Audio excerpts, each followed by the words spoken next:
오늘 본문 말씀은 저에게는 조금 특별한 본문 말씀이에요. 사실 베세메스로 가는 암소라는 것이 제가 그렇게 깊이 생각해 본 적이 없는 본문이었습니다. 근데 이것이 왜 저에게 특별하게 됐냐면, 목사님이 돌아가시고 나서 사실 저 자신이 어떻게 해야 될지, 왜냐면은 목사님이 돌아가실 거를 상상도 못했고, 또 그것을 염두에 두고 어떤 것을 계획해 본 적이 없었어요. 그래서 굉장히 힘들었습니다. 그리고 그것을 위해서 어떻게 할 것인가를 기도하는 중에 교회 자매 한 분이 저한테 그런 얘기를 해요. 본인이 기도를 하다가 하나님께서 사모님에게 주는 말씀을 받았습니다.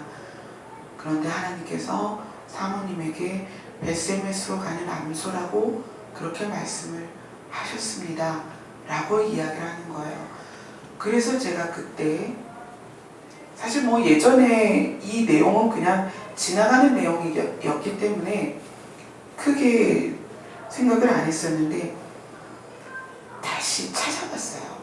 그 자매가 저에게 주는 말씀이 하나님께서 주신 말씀이라고 했기 때문에 제가 찾아보고, 그때 1년 전이에요. 딱 1년 전에 이 말씀을 묵상을 했습니다. 근데 그때는 이 말씀에 대해서 제가 그렇게 생각했어요.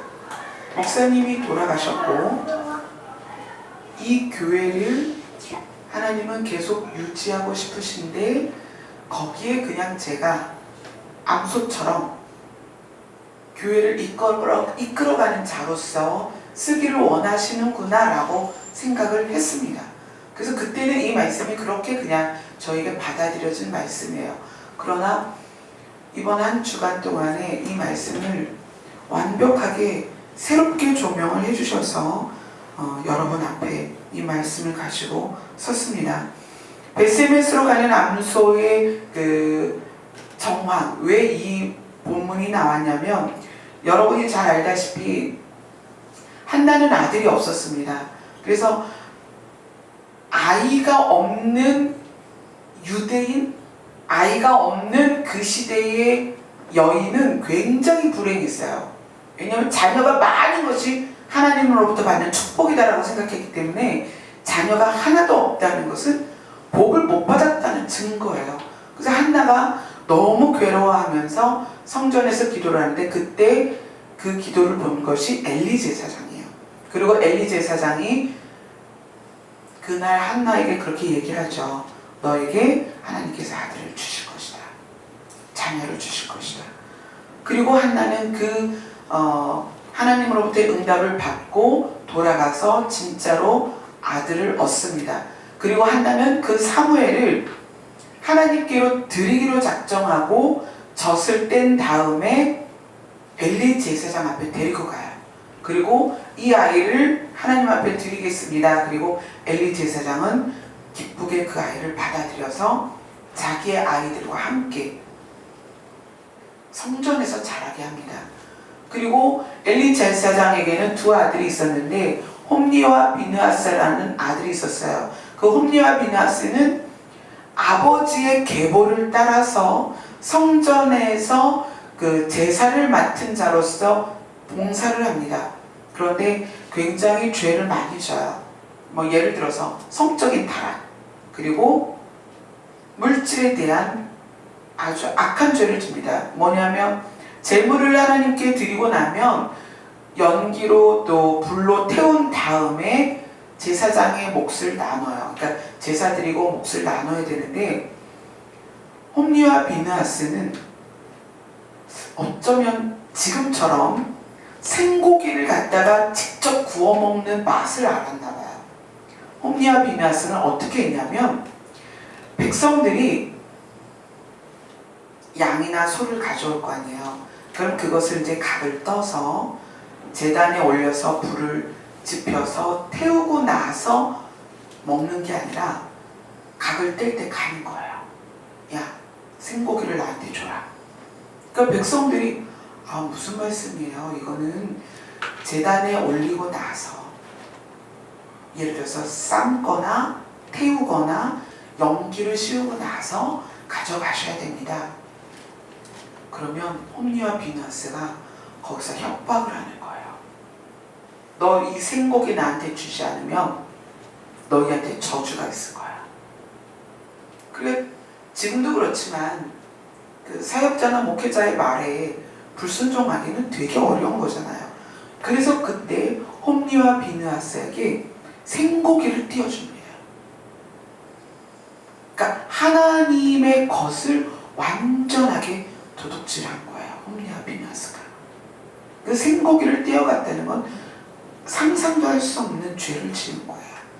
그래서 하나님께서 그들을 아예 이제 죽이시기로 작정을 하시는데, 엘리 제사장이 사무엘이 엘리 제사장 앞에 왔을 때 이미 나이가 들었지만 98세라는 아주 많은 나이에 전쟁이 생깁니다. 블레셋이 이스라엘에 쳐들어와요. 그리고 이스라엘은 그 블레셋과의 전쟁에서 완전히 패합니다. 홈리와 비느하스가 그때 죽어요. 그러니까 엘리 제사장이 그 전쟁의 소식을 들으면서 홈리와 비느하스가 죽었다 라는 말과 함께 또 무슨 얘기를 듣냐면 언약궤를 빼앗겼다. 그때 엘리 제사장은 충격을 받고 넘어져서 목이 부러져서 죽습니다. 그리고 비느하스의 아내가 그 소리에 충격을 받고, 그러니까 언약궤가 빼앗긴 거에 충격을 받고 출산을 하면서 죽어요.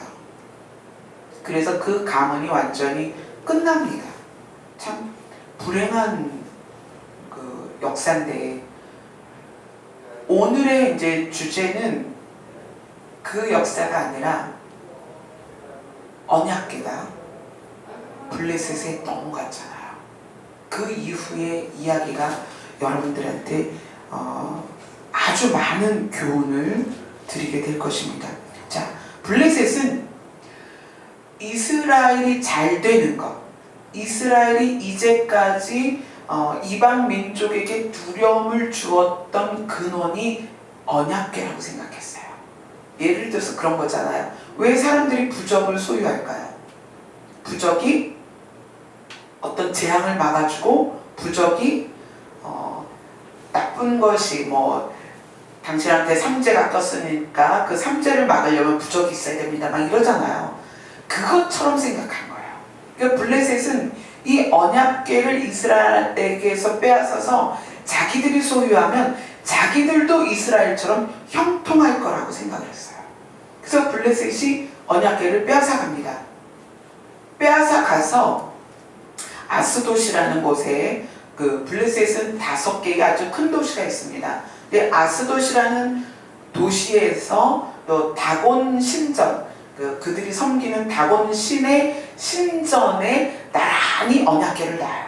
그리고 다곤 신도 우리에게 복을 주고 언약궤도 우리에게 복을 주면 블레셋이 아주 잘 될 거라고 생각을 했어요. 그리고 언약궤를 그 다곤 신 옆에다가 놨어요. 그러니까 다곤 신은 이제 깎아 만든 우상이잖아요.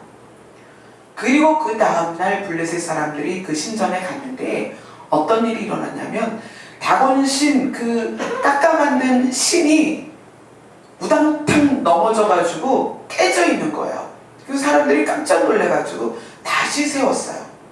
그리고 그 다음날 갔는데 진짜 또 우당탕 깨져가지고요, 이 다곤 신의 팔도 부러져 있고 목도 부러져 있고 이런 거예요. 그래서 야, 이거 되게 찝찝하다. 그런데 문제는 아스돗이라는 그 도시 안에 질병이 돌기 시작해요. 어떤 질병이냐? 독한 종기다. 성경에서 독한 종기다. 우리 입장에서 보면 피부암이라든지 어떤 그런 궤양이라든지 이런 거겠죠. 독한 종기가 그 도시 안에 가득합니다. 그래서 이 블레셋 사람들이 야, 이거 우리한테 복을 주는 그런 부적과 같은 어떤 신상 같은 존재로서 언약궤를 가지고 왔는데 아무래도 찝찝해. 이 언약궤를 한번 다른 곳으로 옮겨보자. 이래서 성경에서는 한번 5장을 보실래요? 사무엘상 5장, 우리 지금 6장을 보고 있죠. 5장에서 8절에 보세요. 그들이 어디로 옮겨갔습니까? 네, 가드로 옮겨갑니다. 야, 이거 이상한데? 이걸 한번 가드로 옮겨보자. 그리고 가드로 옮겨갔어요. 가드로 옮겨간 후에 9절에 보면 큰 환란이 그 성읍에 더해져서 작은 자나 큰 자나 독한 종기가 또 시작이 된 거예요. 그러니까 이 블레셋 사람들이 야, 이거 이스라엘에서 갖고 온 회개망측한 이 언약궤라는 것이 이상해. 이것만 있으면 이 도시가 질병이 생긴단 말이야. 그러면 또 한 번 옮겨보자. 이게 진짠지 또 옮겨보자. 그리고 10절에 어디로 옮기나 보세요. 네, 에그론으로 옮깁니다. 그리고 나서 보는 거예요.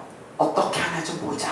이게 진짜 언약궤 때문인지 아니면 전염병이 그냥 우연하게 겹친 건지 한번 보자. 그랬더니 에그론에 가서는 한 가지가 더 임해요. 거기에는 독한 종기뿐만 아니라 11절에 보면 이렇게 얘기합니다. 온 성읍이 사망의 환란을 당했다. 사망의 환란. 여러분, 이스라엘로 인하여 사망의 환란을 당했다라는 것은 이 블레셋 사람들이 옛날을 기억하게 합니다. 야, 이거 큰일 났다. 예전에 이스라엘이 애굽에 있을 때 바로 왕이 이스라엘 사람들을 잡아놓고 맨날 종살이를 시키니까 그들의 신이 이스라엘 사람들을 애굽에서 내보내려고 하는데 바로가 안 놓아줬어. 그랬더니 하나님이 이런저런 재앙을 막 주다가 나중에 그들 백성들 중에 장자를 몽땅 죽였다더라. 그래서 바로 왕이 이스라엘 사람들을 내보냈다더라 라는 걸 이제 이야기하기 시작한 거예요. 자, 그 부분을 우리가 지금 읽은 본문 안에 있죠. 6절을 같이 읽겠습니다. 사무엘상 6장 6절입니다.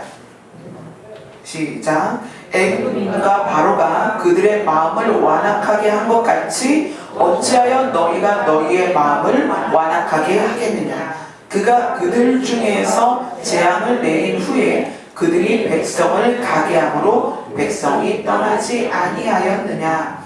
여기에서의 그는 하나님이에요. 여호와가 그들 중에서 재앙을 내리고 그리고 그들이 백성을 가게 했다. 그러니까 여호와께서 애굽에 재앙을 내리고 애굽이 이스라엘 백성을 가게 하지 않았느냐. 우리가 지금 그 똑같은 일을 경험하고 있다라고 얘기하는 거예요. 그러니까 또 한쪽에서는 야, 이건 우연이야. 그건 진짜 옛날 얘기지. 우리도 신을 섬기잖아. 이러면서 자기들의 신을 이야기했을 거예요. 야, 우리 신도 우리를 돕는데 설마 그러겠어? 자, 그래서 그들이 방법을 구합니다. 아니다. 이거는 이스라엘의 여호와가 하신 일이다. 그러면 그것을 어떻게 증명할 것이냐? 그 증명하는 방법으로 암소를 데리고 와라. 암소 2마리를 데리고 오는데 그 암소는 이제까지 멍에를 메어보지 않은 암소여야 해. 그리고 새끼가 있는 암소, 이제 막 젖을 먹이는 암소 2마리를 데려와라 그래요. 그래서 암소 2마리를 데려옵니다.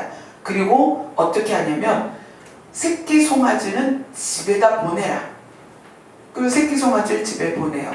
그리고 그 암소에게 멍에를 메어서 새 수레를 끌게 합니다. 그리고 그 수레에다가 언약궤를 올리고 그리고 하나님에게 바칠 선물을 그 안에 담아요.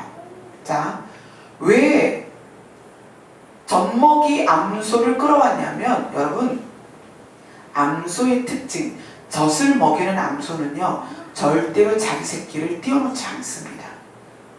그러니까 이 사람들이 암소를 취하되 젖먹이는 암소를 선택한 이유는 이 암소가 자기 의지로 움직이게 하려고 하는 거예요. 자기 새끼를 생각해서 자기 집으로 가게 하려는 의도로 암소를 그렇게 선택한 거예요. 그리고 하나님이 일하시나 보자. 이스라엘의 여호와가 일하시나 보자라는 거예요. 그리고 멍에를 메보지 않은 암소이기 때문에 멍에를 메워서 수레를 거기에다 매달고 거기에다 또 언약궤를 넣었다는 것은 이 암소가 이거를 끌 능력이 없다는 거예요. 멍에도 안 매봤고 수레를 끌어보지도 않은 암소가 이제 막 새끼를 낳아서 젖을 먹여야 되는 암소가 설마 수레를 끌겠느냐. 그러니까 그런 암소를 택해야만 하나님이 일하시는지 안 일하시는지 또 이 모든 일이 여호와로부터 시작한 일인지 아닌지를 우리가 알 수 있다. 이렇게 된 거예요. 그렇게 해서 젖먹이 암소, 새끼를 떼어낸 암소, 멍에를 매보지 않은 암소에게 언약궤를 실었습니다. 그랬더니 어떻게 됐을까요? 그 암소가 눈물을 흘려요. 왜? 자기 새끼가 있잖아요. 새끼에게 젖을 먹여야 돼요. 그런데 암소는 두 마리가 길을 가기 시작합니다. 어떻게 가느냐? 그들이 좌우를 보지 않고 울며 12절을 같이 읽겠습니다. 12절 시작. 암소가 베세메스 길로 바로 행하여 대로로 가며 갈 때에 울고 좌우로 치우치지 아니하였고 블레셋 방백들은 베세메스 경계선까지 따라가니라. 이 암소 두 마리가 정확하게 베세메스로 갑니다. 울면서 가요. 왜요? 자기 새끼가 집에 떨어져 있으니까. 하지만 하나님의 뜻을 위하여 그 언약궤를 싣고 베세메스로 갑니다. 이 본문을 제가 1년 전에 사실 울면서 이 본문을 봤습니다. 내가 이 암소처럼 이 교회를, 이 사역을 이끌어 가라고 하나님께서 말씀하시는구나. 저는 울면서 이 암소 같은 마음이었어요. 왜냐하면 둘째는 아빠를 잃기는 어린 나이고 또 큰아이는 하나님께서 허락하신 질병 가운데 그때도 굉장히 많이 아팠고 지금도 치유되는 과정 안에 있지만 그런 두 아이를 놓고 제가 교회를 사역한다는 것은 이 암소 같은 심정이었어요. 내가 과연 어떻게, 더군다나 목회라는 것을 상상도 해본 적이 없기 때문에 이 암소처럼 수레를 끌 능력이 없었어요. 멍에를 메어보지도 않았고 제가 신학을 청년 때 결혼 전에 신학을 했지만 그때는 유아교육을 하기 위해서 신학교를 갔고 신학을 공부를 했어요. 그때 전도사 자격을 땄지만 그때 전도사 자격을 딴 것은 신학교 졸업을 위해서 딴 거예요. 그러니까 목회라는 거는 제가 생각조차 안 했고요. 그래서 배우자를 선택할 때에도 신앙은 있지만 딱 봤을 때 절대 목회하지 않을 사람을 고른 거예요. 하나님께서 저희 남편을 결혼 상대자로 허락하실 때 저는 남편이 목회하지 않을 사람이라고 믿고 결혼한 거예요. 왜냐하면 엔지니어였고 자기 기술이 좋았고 자기 기술로는 탁월한 사람이었어요. 그래서 둘이 맨날 그랬어요. 아, 당신 장로 돼서 돈 많이 벌어서 교회 섬기는 그런 사역하자 이랬어요. 그런데 남편을 그렇게 사역자로 몰아가시면서 저는 그래 할 수 없다. 그래 사모는 하자. 사모는 왜요? 엄마를 봤잖아요.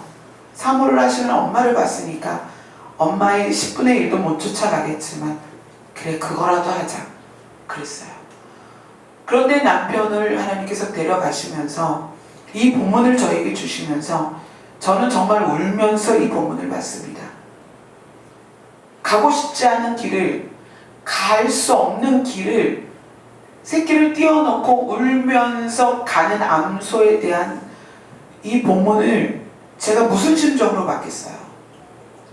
정말 갈 수 없는 길을 내가 능력도 없는데 도대체 이 길을 어떻게 갈까?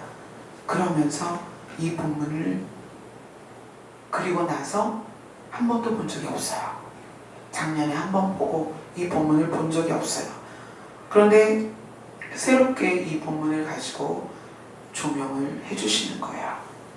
제가 요즘 금요일마다 말라기를 보고 있는데 이 말라기 시대에 이 본문이 너무나 중요한 거예요. 우리가 말라기 시대를 살면서 이 본문이 우리에게 무엇을 말씀하시는가? 언약궤는 여러분도 잘 아시다시피 그 안에 세 가지의 물건이 있었습니다. 아론의 지팡이가 있었어요.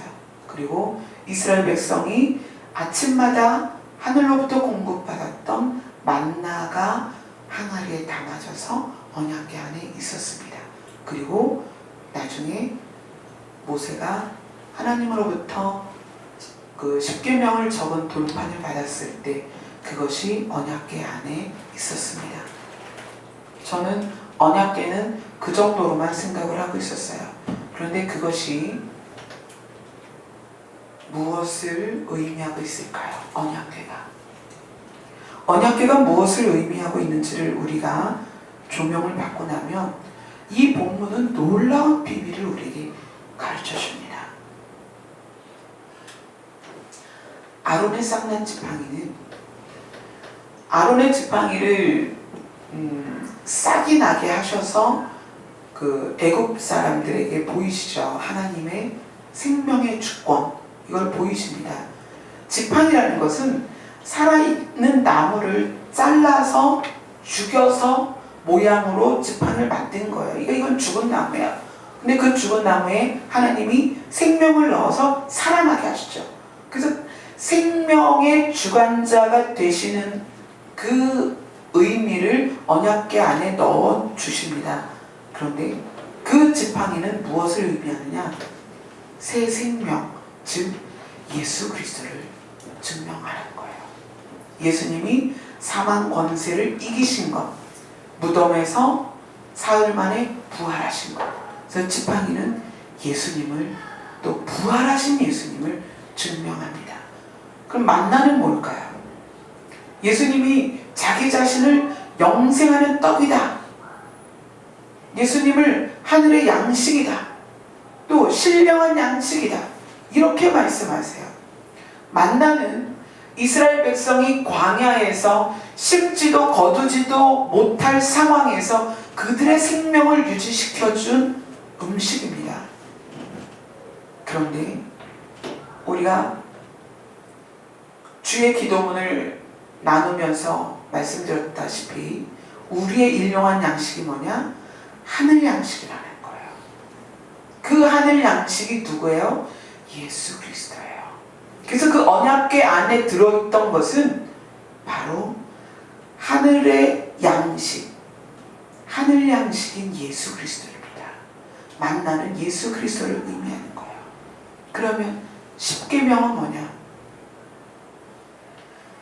모세에게 하나님께서 이 십계명 외에도 많은 율례와 규례를 가르쳐 주셨습니다. 그리고 그것으로 이스라엘 백성을 가르치라고 말씀하셨어요. 근데 그 중심이 뭐냐면 십계명이죠. 십계명의 중심이 뭐예요? 하나님을 사랑하는 것과 이웃을 사랑하는 거예요. 예수님이 이 땅에 오셔서 우리에게 그렇게 가르치셨습니다. 내가 너희에게 새 계명을 주노니 너희는 서로 사랑하라. 그래서 언약궤 안에 들어있던 십계명 돌파는 예수 그리스도를 의미합니다. 이 언약궤 자체가 예수 그리스도를 의미하는 거예요. 그 예수 그리스도를 의미하는 언약궤를 오늘 본문에 암소가 가지고 갔다는 거예요. 자, 여러분, 모세 이후에 성막이 지어지고 거기에서 제사의 직분을 감당하던 사람들이 제사장이라는 이름으로 그때부터 언약궤를 매기 시작했습니다. 그래서 그 이후로 언약궤는 제사장들만 만질 수 있었습니다. 그리고 제사장들이 그것을 옮겼어요. 오늘은 암소가 옮겼지만 원래는 제사장들이 옮겼습니다. 이 제사장들이 언약궤를 옮기는 모습들을 이 성경에서는 이제 여러 군데 광야에서도 늘 그랬지만 여리고성을 도를 때에도 이 언약궤를 제사장들이 맸고요.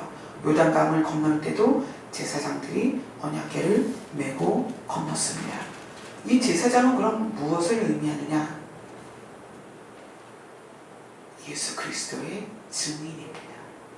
그리고 말씀을 맡은 자예요. 그리고 그리스도인입니다. 그러니까 결국 제사장이나 이 암소가 우리랑은 전혀 상관이 없는 것 같은데 언약궤를 알고 나면 우리랑 너무나 긴밀한 관계가 있는 거예요. 즉 베스메스로 좌우로 얼굴을 돌리지 않고 곧바로 베스메스로 간 암소가 누구냐? 바로 예수 그리스도와 동행하는 우리라는 얘기예요. 예전에 구약시대에 그 언약궤를 옮기던 제사장이 누구냐? 바로 우리라는 거예요. 자, 히브리서를 한번 봅시다. 아니요, 베드로전서로 갈게요. 히브리서는 다음 주에 보고요. 베드로전서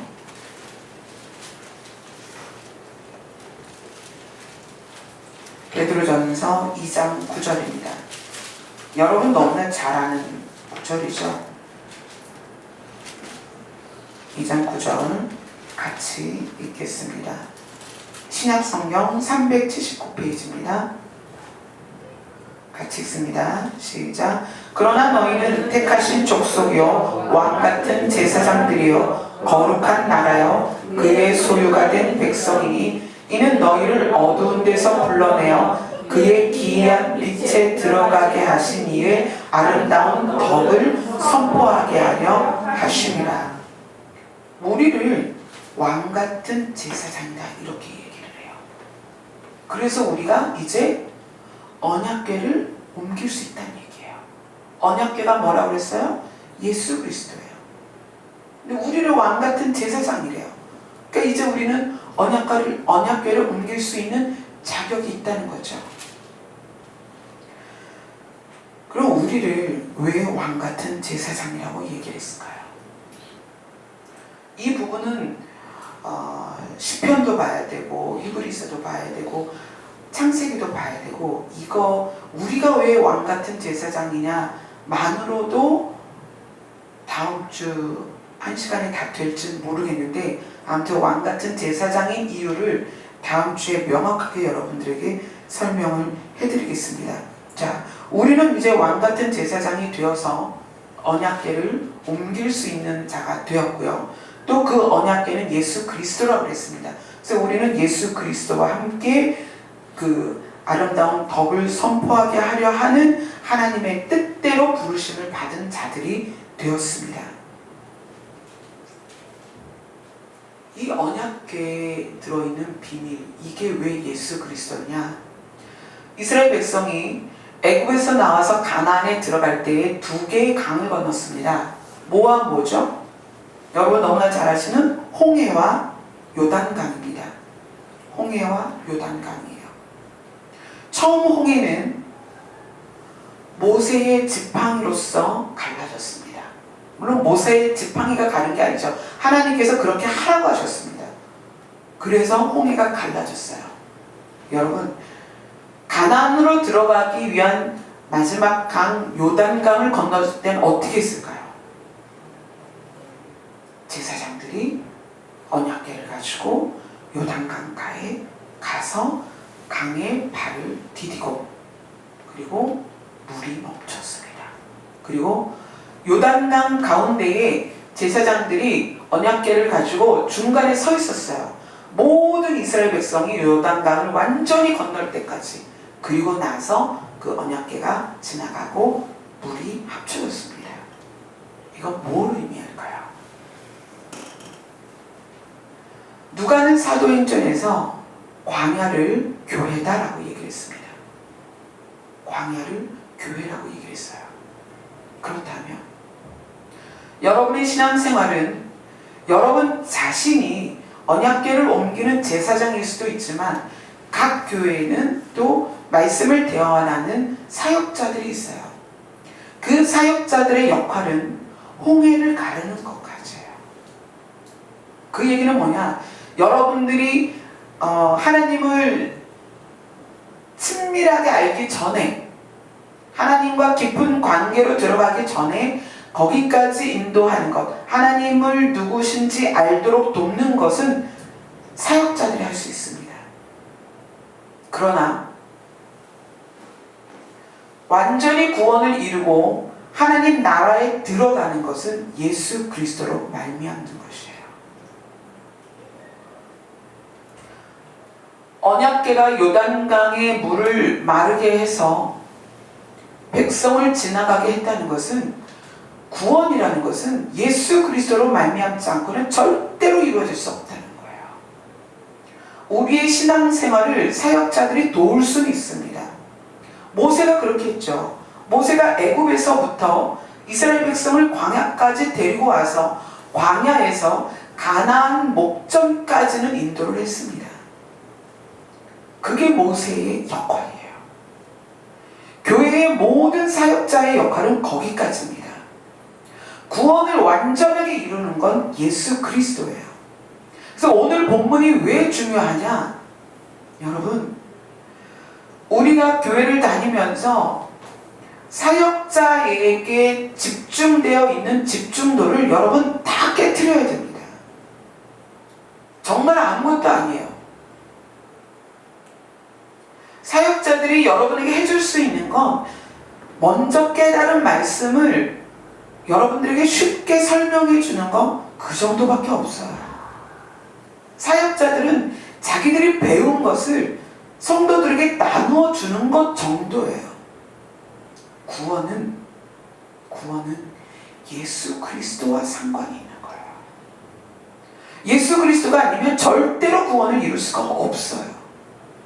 자, 이 베스메스로 간 암소가 어떻게 되는지 한번 봅시다. 오늘 본문에서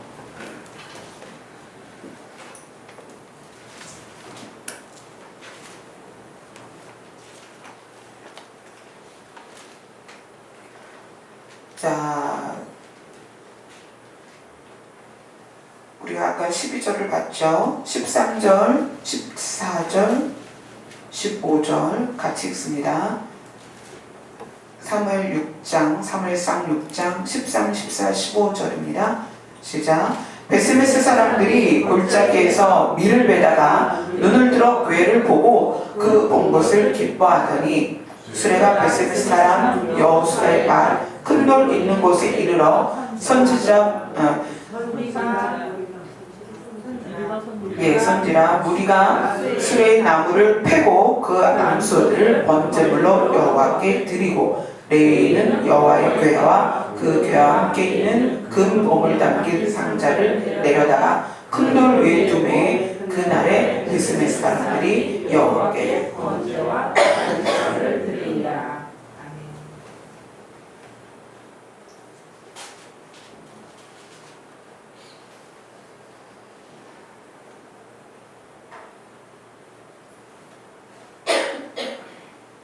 죄송합니다. 제가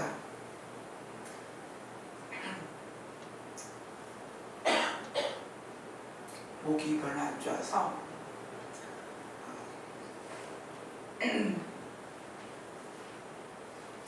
오늘 말씀처럼 이 암소는 결국 재물이 됐어요. 집으로 보내준 게 아니에요. 그리고 하나님께서 영광을 받으셨어요.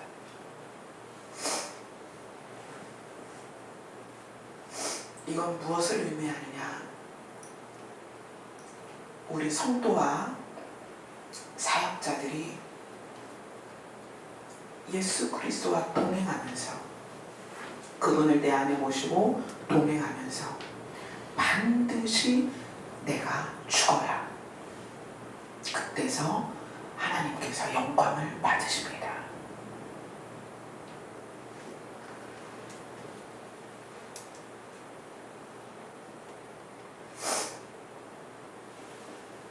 사실 제가 작년에 이 말씀을 보면서, 이 본문, 요 구절을 보면서 하나님께서 나도 언약궤 옮기는 데다 쓰고 나중에 죽이시려나 막 그런 생각까지도 했었어요. 나도 잘하면 죽겠다.